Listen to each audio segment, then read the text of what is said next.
Hi, this is Siofra's Magic Alcove, and I am Siofra Bradigan. So, ironically, today's video is on communication, and I tried to record it yesterday and failed to communicate electricity to my laptop. And it went and lost it all. So we're starting over, and hopefully this time it'll be more cohesive. I figured, what the heck, it's about communication, right? So each time I try, it should be better. And communication is like at the core of everything we do. As witches or pagans or people, everything. Everything has to do on some level with being able to communicate how we feel, what we think, what we need to either another person, a community, or the world, or the universe. And spell work and magic is about communicating with the universe and in such a way as to try and make our needs and wishes as clear as possible, which is tricky. So I thought first we'd talk about basic communication. And I looked up the figures so I was sure about what the current thinking is on that. And it's interesting that verbal communication is actually considered only 7% of communication. And of course, in this environment, we're sort of stuck with verbal communication. So I try to be as clear as I can. And, my nonverbal clues, which is the 93% of the other communication, hopefully comes through in my voice, my body language, and everything else. Being in person with someone is going to be different than seeing them on a screen and hearing their voice through a computer. So, we do the best that we can. But with communication, the concept of communication, there's emotional communication, which of course people who are empaths mostly deal with communication on an emotional level. They feel their own feelings, they feel other people's feelings, sometimes get the two confused because that's our nature. As we learn more about how to differentiate ourselves from others. But that is definitely an important part of communication for everybody. Because if you can't connect with someone on an emotional level, you're missing a huge piece of the puzzle and potential connection with people. Intellectual communication is mostly verbal and written, and is in the realm of ideas, the idea of the universe, the structure of the universe, the way things are formed and put together and so forth, and is slightly removed in that sense from the emotions of our experience of the universe. And then there's the symbolic communication. And symbolic communication is probably the most confusing and difficult of all the forms of communication because it's so individual and personalized. What one symbol means to one person is not going to mean the same thing to someone else because experience of the world and where we're born and all these other factors are a part of how we interpret the symbolic universe.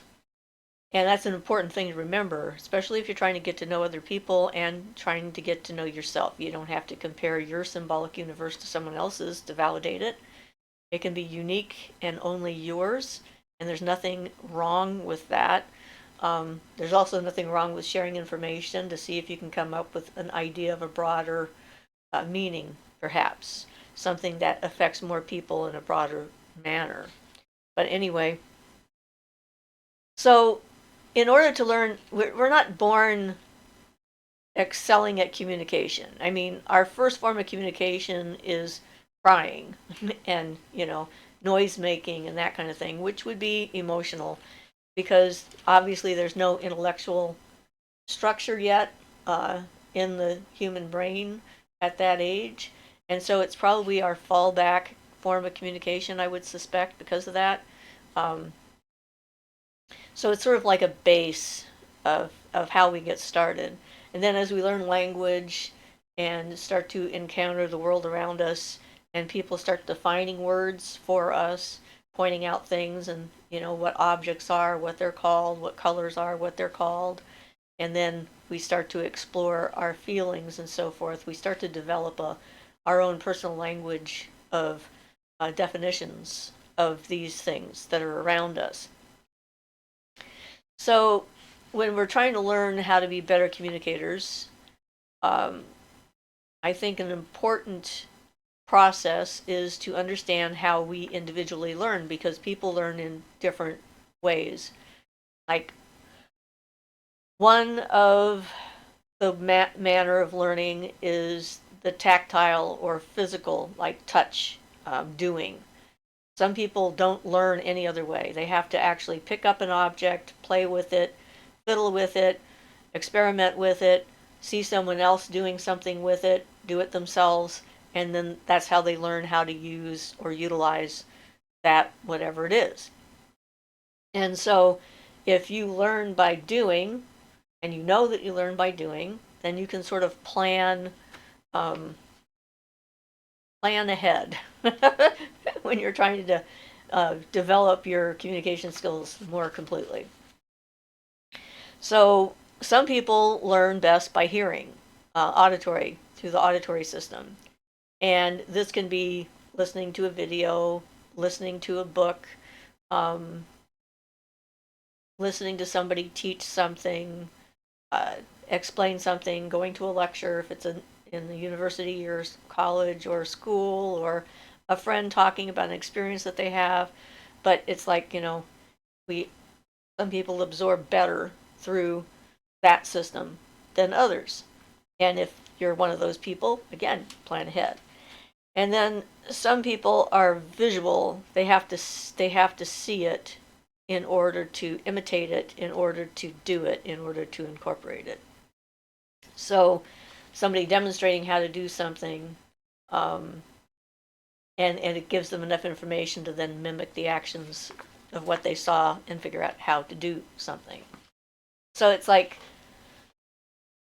it's not a straightforward process. Communication is tricky, and very few people know how to actually communicate effectively with other people. So, for example, if you're trying to start a conversation with someone and the first thing they're going to do is judge your sentence structure and your spelling, and not look at the meaning behind the words, then you're dealing with someone who's in an intellectual state, and they think that intellectually it's more important for you to learn how to spell and how to structure your sentences than it is for them to be able to understand what you're trying to say. Now, this happens between cultures all the time as well. I mean, I try really hard not to do that to people, because if someone's trying to express an idea to me and English is not their first language, or English is a difficult language for even English-speaking people, if I can glean what it is they're trying to get across, then I can go into asking questions to make sure that I understood what they meant, instead of pointing out their, not being a grammar Nazi, as they say, which is a bad choice of words. I don't know who started that, because Nazis have nothing to do with grammar, and that whole thing, forget it. I would call that a communication mistake. So, but, if the point of communicating is to get your idea, your feeling, your perspective across to someone else, then obviously the structure of the communication is less important overall in the scheme of things. That'd be sort of like verbal versus nonverbal communication. Like, 7% of it is important, but 93% of it is the feeling behind the words, not how the word is spelled, if you can understand what the word is, and that kind of thing. So if you understand how you learn, that's a good step in the right direction, because understanding how you learn allows you to sort of begin the process of exploring different methods of communication and different ideas and so forth in the most efficient setting for you. And, people have got a lot of challenges. There's different, brains work in different ways. We know I'm literal. I have a hard time with innuendo unless it's very obvious.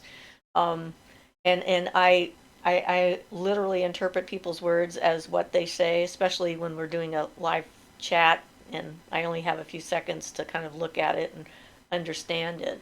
And I know that about myself. And so I explain that to people so that they understand if I don't respond in an expected manner to what they would respond, they give me a little bit of leeway, and then we're actually communicating with each other instead of trying to emulate one another's communication style. Because, there's certain things that you have control over and certain things that you don't. And apparently, the way my brain processes information is not something I have control over as far as the way it works. I can, do some run arounds and this and that and so forth, but it is like the way I'm built, literally, in this sense. So we get to the idea of language, and we have this general assumption that if we're speaking the same language and we're using the same words, we mean the same thing by the words that we're using, and that isn't true. It's a very personal thing again. It depends upon your experiences of that word. Some simple examples are like the word work. For some people, work is a bad word. They don't like the word work because it makes them feel like, they're not appreciated. They have to do something whether they want to or not. They're forced to go to, a job and not one that they like. And so when someone who is in that mindset hears someone say it takes work to be in a relationship, there's a bunch of negative connotations that are associated with that word work. And then that gets attached to the idea of being in a relationship and having to work at it. Then there's the other people who like their job, who enjoy doing things.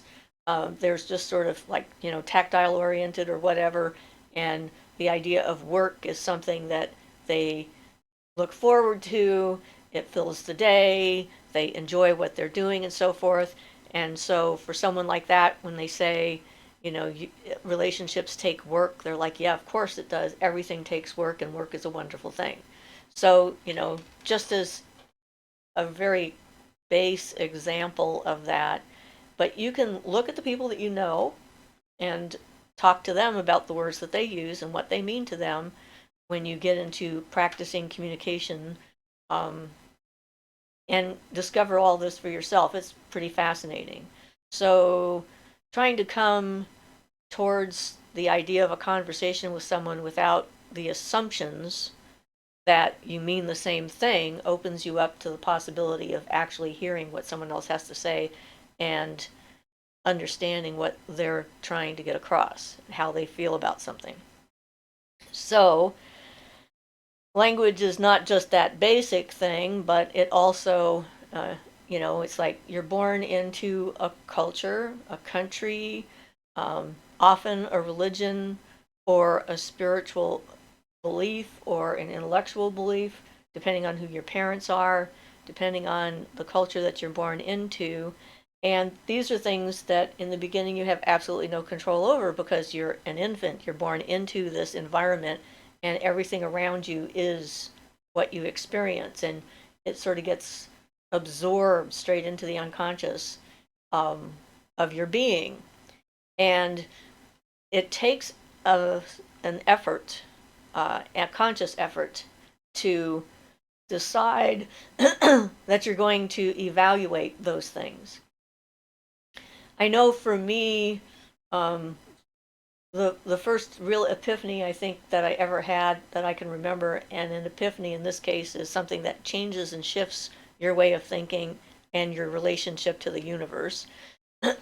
Not just like a bright idea, but I was in, I think, fourth grade, and they were teaching Greek mythology, And I discovered that there were different religions, had been different belief systems in the world in the past. I was raised Methodist, I guess, um, and this knowledge, this exposure to the concept that people used to believe differently than they do now, where I lived, was mind-boggling and mind-expanding. I mean, it was like a crack in an egg. It just exploded in my head, and I put it together that if it was true, which apparently it was, that people believed different things in different places before, then that would mean that they could believe different things again. And that beliefs were not like, um, they weren't like a tree, they weren't solid, they were mutable, they changed. And, um, and so this began my exploration of goddesses. That's when I got immediately attached to Aphrodite, and all that other stuff happened. And it really started me on my path. So, fourth grade, what was I about? Is it about 10, 9 or 10 when you're in the fourth grade? Six is kindergarten, seven, first grade, 8, 9, 10. Yeah, probably about 10.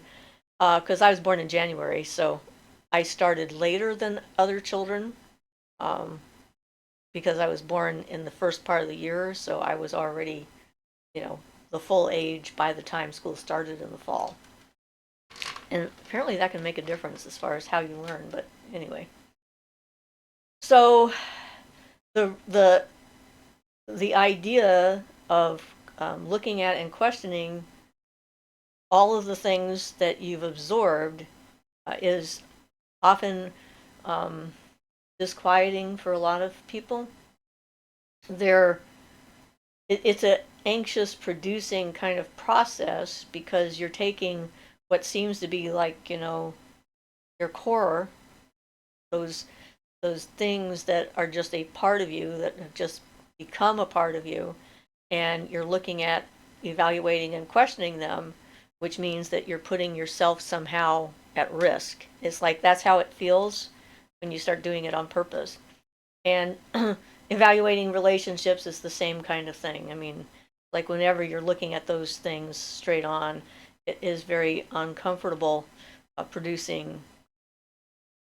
I know that when I started confronting my feelings towards my mother from my childhood and realizing that I was angry with her as well, I felt like I was threatening my entire existence, because in order to successfully navigate that, I needed to confront my mother with it, which meant I could lose her.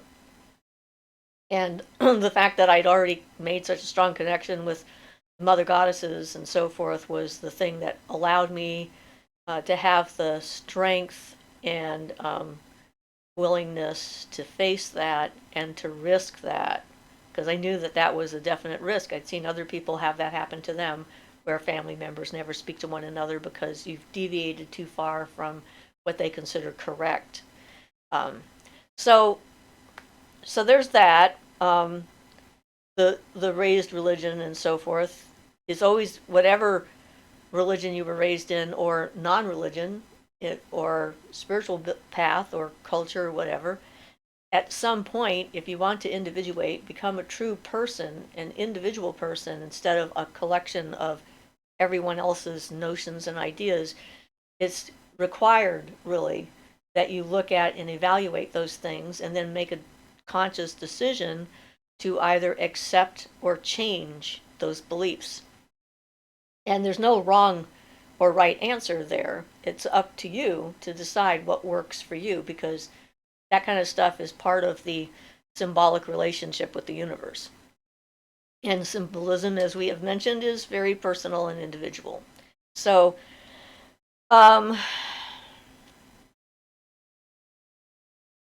when it's those kinds of cultural conditionings that lead to things like prejudice and bias and patriotism, which then can be utilized to elicit certain emotional responses and certain community-based activities from the individual for the betterment or safety or whatever of the community at large.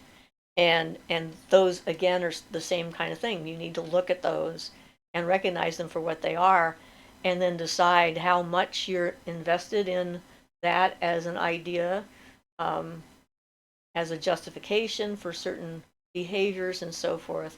And especially the prejudices and the biases, like countries against countries, there's a lot of that going on all the time. Always has been. This is not really anything new. We just know more about it because we have faster communication. I use that word ironically because just because we have faster communication doesn't mean we're actually comprehending the communications that we're getting. But anyway, and so we hear more about that kind of stuff than we would say in pastoral times when it was 50 miles. If you went 50 miles in your lifetime, you were like a remarkable individual. So we evolve and have to adapt to that kind of stuff. But the willingness to confront those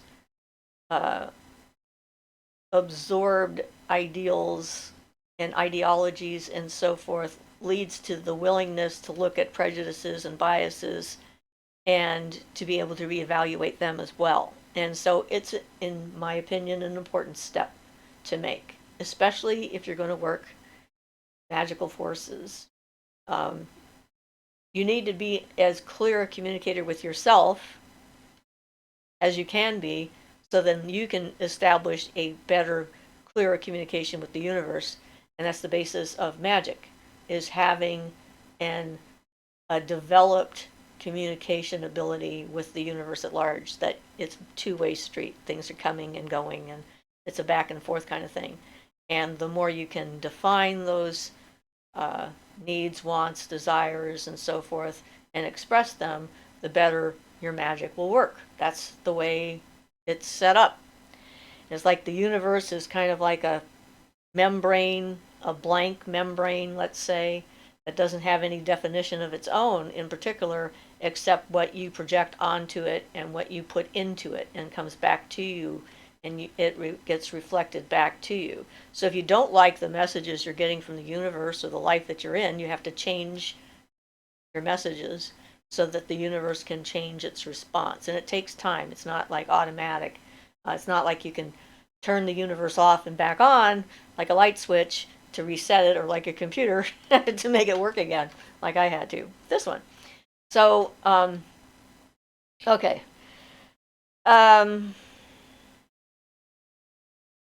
So in communicating with nature as a base, we use the nonverbal communication as probably one of the biggest ways that we communicate with the universe. And then emotional communication would be the next. And we use tactile communication and auditory communication. This is actually communicating with nature. Communicating with the universe, we add symbolic communication to that package, and then we have like more than just nature kind of thing going on. So I was thinking a couple of things, talking about the idea of active listening and communication goes between people. So going back between you and another person, an individual, which is easier than an entire group. Let's say just another person. And most people seem to not actually listen to what the other person is saying generally. They have their own dialogue going on in their own head, and they're waiting for their opportunity to say theirs, to get their point across. It's like, this is what's happening. This is what I think. And if you have two people that are doing that, neither one of them is communicating with the other. No one is understanding anything anyone says. Each person is just repeating their own brain outward, hoping to get a response positive from the other brain to say, yeah, you're right. They're looking for validation or something. And communication isn't about validation. It's not about personal validation. It's about understanding and comprehending where someone else is coming from. So if you're going to have a conversation with someone, the first thing you have to do is stop talking so that they can talk. And then the second thing you have to do is stop thinking about what you would want to respond to and actually hear what the other person is saying. Empathy helps with this exercise because the idea is to put yourself in their shoes and trying to hear from their point of view what they feel or how they act or what they think or what have you, whatever the conversation is about. And the way to make it work is not just that, but then to ask information eliciting questions. So ask for more information, ask for definitions. What does this person mean by that word or phrase? What was the core experience that they had that made them feel that way? And then you're having a real conversation with someone. And it's one of the things I enjoy about my family and my friends and my husband is that we have real conversations. There's like there's none of that fighting for attention, no need to try and get the attention because there's room for everybody, and to have a real conversation is sort of like probably the most refreshing thing in my life, to not have to worry about what I say, how I say it, or anything. And if I am misunderstood, someone will ask me a question, and then I can illuminate or elucidate that particular part of it so that they understand what's going on. And because people are listening to what we're saying to each other and want to know more. And that keeps things real, I guess, and in the moment, which is important to me. So when you're, well, a good example of that for me was when Ian and I first met at the Pagan potluck, dessert potluck. And I hadn't met him before. I'd met some of the other people that were in that particular group previously, and he was new. So I started asking questions. I asked a lot of questions, and he talked like crazy. I got all kinds of information out about him. I found out that he was currently potentially engaged to a woman in Anaheim who was a Mormon, and that he felt it was important that she know what she was getting into and who he was and what he was about. And he sent her a bunch of books about Crowley and magic. And I was like, wow, okay. So one, not currently available. Too bad, because I really like this person. I like their energy. Two, probably going to be available soon because chances are the Mormon is going to freak the hell out when they get the books, which of course turned out to be the case. But just like all sorts of things, we talked about people's attitudes towards Crowley and how he felt about that, and lack of understanding and education, and talking about things that people don't understand and jumping to conclusions. There was just all sorts of stuff going on in there. And afterward, it was pretty interesting because all of his friends remarked that they had never heard him talk so much the entire time that they'd known him. And I thought, I don't understand why. It wasn't very difficult to talk to him, and that's because none of them ever asked him a question. And this I've noticed as far as communication goes, is that if somebody is telling you some real wackadoodle kind of thing that you think is completely and totally insane and off the wall, and you don't want to have anything to do with it, and you are concerned about the possibility of a confrontation if you bring it up, if you don't say anything, their assumption is that you agree with them, because that's how that kind of communication it was ongoing to start with. So if you don't say anything back and say, I think you're crazy, or you need a hospital, or whatever, then they're going to assume that you agree with what they say. And I use that tactic in my practice when I get some people on my table that I can't find much in common with. I always look for whatever it is I have in common with people when I'm working on them. And if I can find agreement on something that is, core to me, then I will express that. But if I can't, I will just not talk. and they think we're friends, which is ironic. But that's the way people are, because most people are very egocentric and they think the entire universe revolves around them. And the fact is, it doesn't. We're a small part of the entire package. We're just one piece of the whole universe. We really overstate in our own minds our importance when it comes to the greater universal mind or whatever. Anyway, so that was a good example of how, I'm genuinely interested in people. I like people. I'm not sure why, since most of them seem to be disappointing in retrospect, but I'm a curious and open-minded individual and genuinely interested in people's experiences and why they are the way they are, or what happened to them, or how they got to where they are, or whatever, and that comes across. So when I'm in that kind of a conversation, people get chatty. They really don't have a problem talking to me. And when it comes to esoteric stuff, ironically, I've had more people tell me things they've never told anyone in their entire life. I have that happen all the time. I've never said this to anyone. Like, you guys really need to start talking to each other, because, there's more of it going around than you have any idea, because you're all afraid to tell anybody because you're worried they're going to think you're crazy. I guess they figure since I'm already crazy, it doesn't matter what I think. Or something. I don't know. But still, it's kind of interesting. So, communication is clearly something that's important to survival.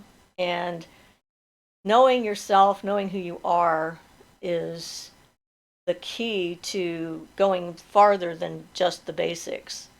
Because, how can you trust your own instincts, right? If nonverbal communication is 93% of all communication, how can you tell when things aren't right? And, I've gotten my own clues, body language kind of stuff, when it doesn't match the words.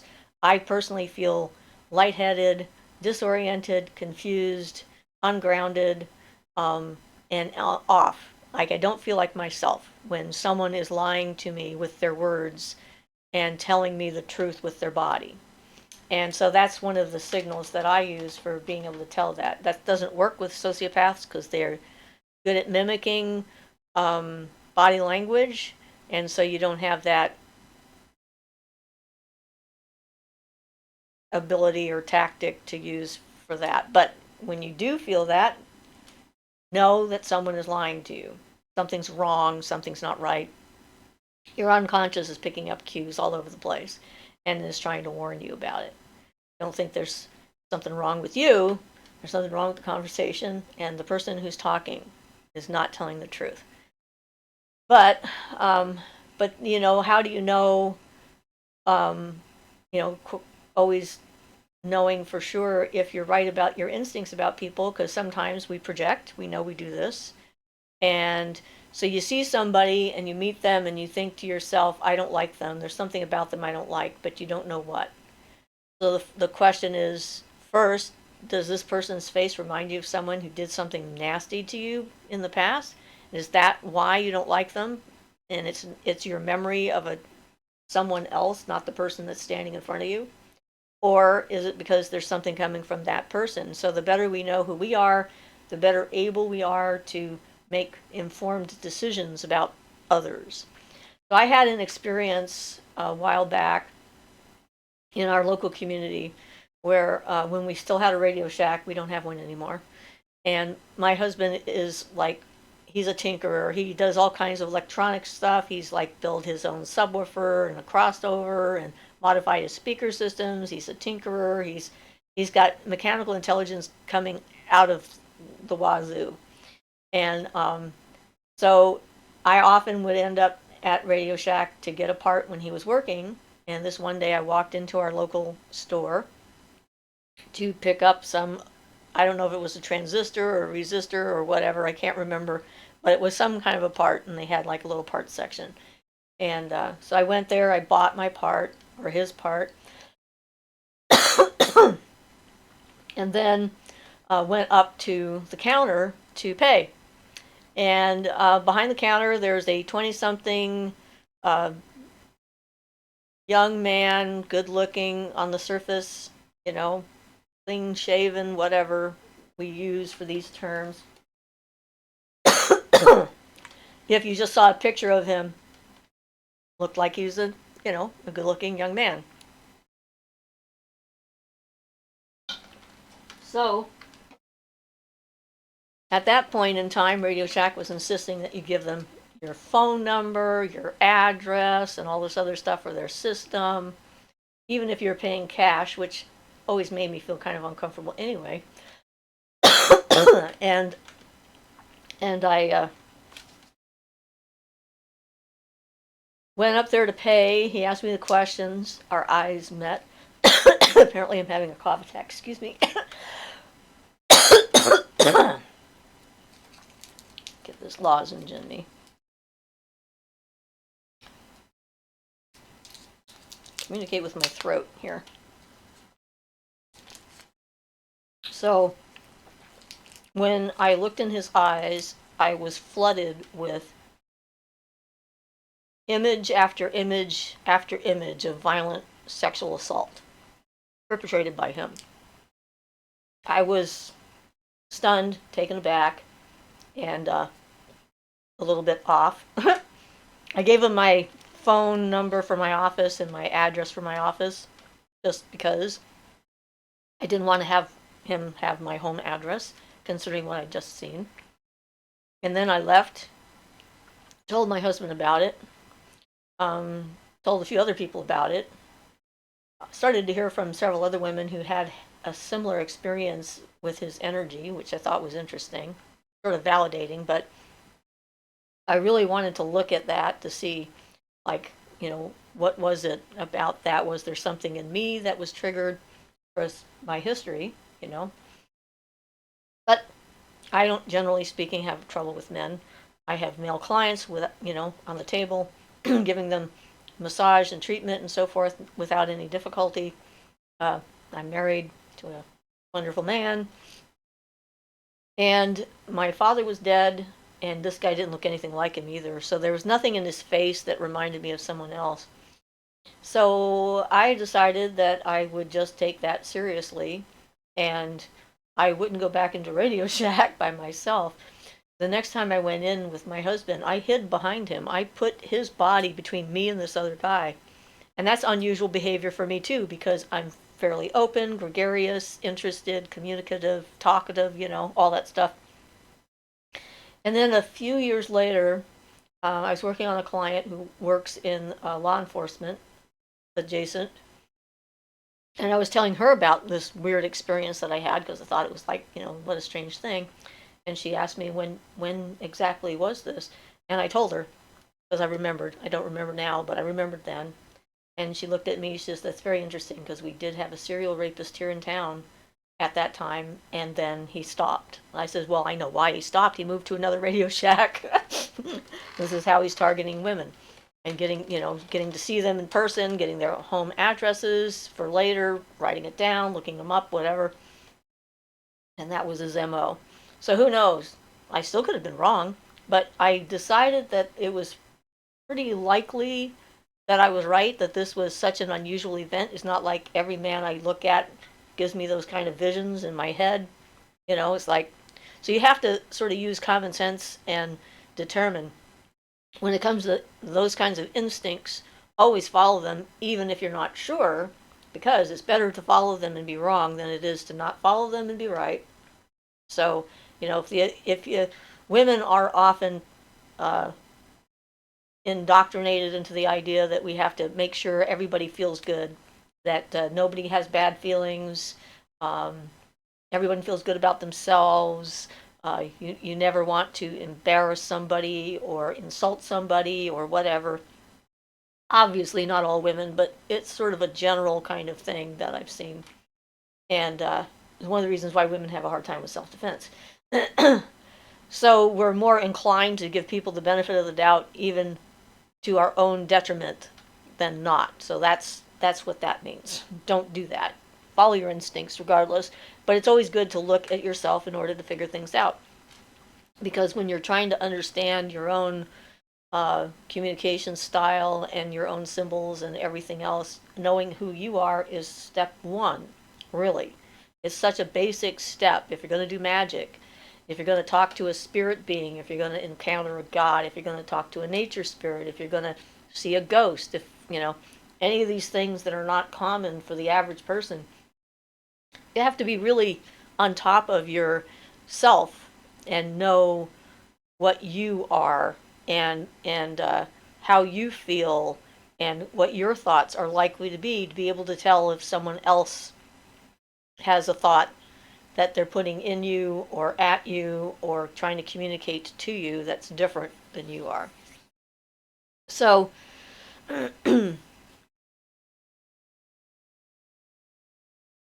when you think about symbolism, remember that symbolism is often culturally incorporated from childhood, um, individual, personal, unique, maybe common in one culture but not in another. Just because an entire culture thinks that if you hear an owl it means death is coming doesn't mean that if you hear an owl that death is coming, unless it's like your own personal encounter with that symbol. And not everything is about us. There could be lots of stuff going on in the universe that has zero to do with us and our path and who we are and where we're going and everything else. So, before I wind this up, I'd like to mention what I call my 3-day rule. I think I've mentioned this previously, but it's a useful thing to do if you're having some kind of a intense communication with somebody and it seems, or even with yourself, whatever it is. For me, letting it sit for 3 days helps me to process the information and decide how best to respond, because there's a difference between reacting and responding. We're talking here, most of the stuff we're talking about is responsive, not reactionary. And that's the considered thoughtful process of getting to know yourself and learning how to communicate. So, for example, my first husband, the serial rapist, went on to marry a person and have 5 daughters. No, he had 5 children, 4 boys and 1 girl. And we hadn't communicated in forever. And I get this random email from his younger son wanting to get in touch with my son, my firstborn, who he was the biological father of. And I was just like, what? This is like, okay, this is like a string of stuff that's way out of the norm. So first thing I did was call my sister, and she was taking PI classes, so she had access to all kinds of databases, and she did some searching and discovered pictures of his other children, and they looked just like him and like my son in a weird mirror kind of thing. It was bizarre. So determined it was real. So I wrote to the young man, and I said, and at first I called my son, let him know what was going on, and his response was, well, where's our father? How does he feel about him? And if he still has relationships with him or thinks he's great, I don't want to have anything to do with him, which I thought was a very brilliant response to that. So yeah, I contacted the young man and I said, where's your father? And how did you find me? And found out it was my ex who actually had found me, even though my name was changed. I'd gone through like legal change of name and so forth. The only way he could have found me would have been to do a search on my original name. So that was kind of creepy. So I let the young man know. I said, until your father's dead or you no longer have any contact with him, my son says he doesn't want to have any contact with you. And by the way, your father went to prison when my son was 2 months old. See, August, September, October, 2 months old. And went to prison for rape. So then I go to bed, and they get the email apparently, and I get this blast of rage coming at me from somewhere, and all of a sudden I hear the voice in my head. things like, I can always find you, you can never get away from me, I'll always know where you are, blah, blah, blah. And I recognize his voice, my ex. And I'm like, oh, really? Sorry. And then pushed it all back and sent it all back to him. Then I get a letter from his wife, and it starts off with, he was kind of upset with how you treated his son and the things you said to his son. And I said, of course she hates you. How else could she feel about you? Blah, blah, blah. And then she goes on to say, this is about the children, not about us. And of course, if he doesn't want them to talk about his father, that'd be fine with us. And then she goes on to describe each of her children, how great they are, what wonderful accomplishments they have. And then she goes on to say that it was with great regret that he allowed me to leave while he was in prison for rape and take my son with me all those years ago. Which tells me he's a sociopath still and thinks he's in charge, and that it was up to him to decide. And then also says that he regrets turning me to witchcraft and turning me from the Lord, because now he's pretending to be a Christian. And so it took me a full 3 days to process that and decide how to respond. And with those kind of letters, when I respond to something like that, I never hear from them again, pretty much.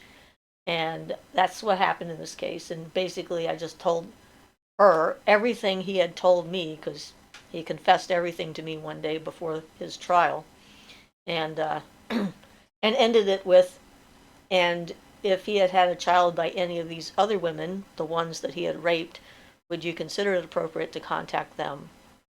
And left it at that. So I was glad I waited, because there was a lot of information in there to process, a lot of stuff to look at.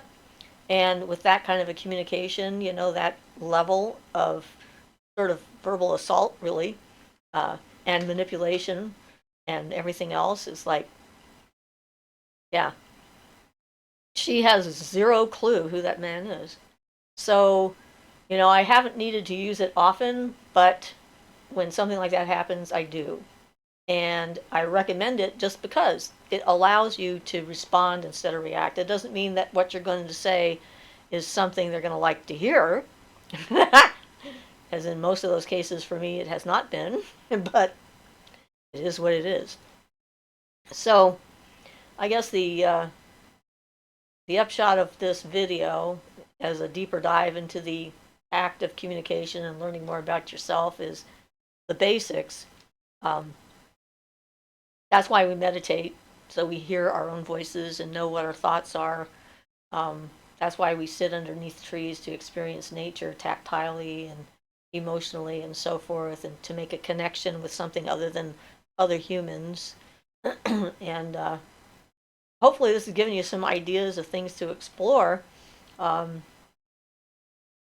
don't know.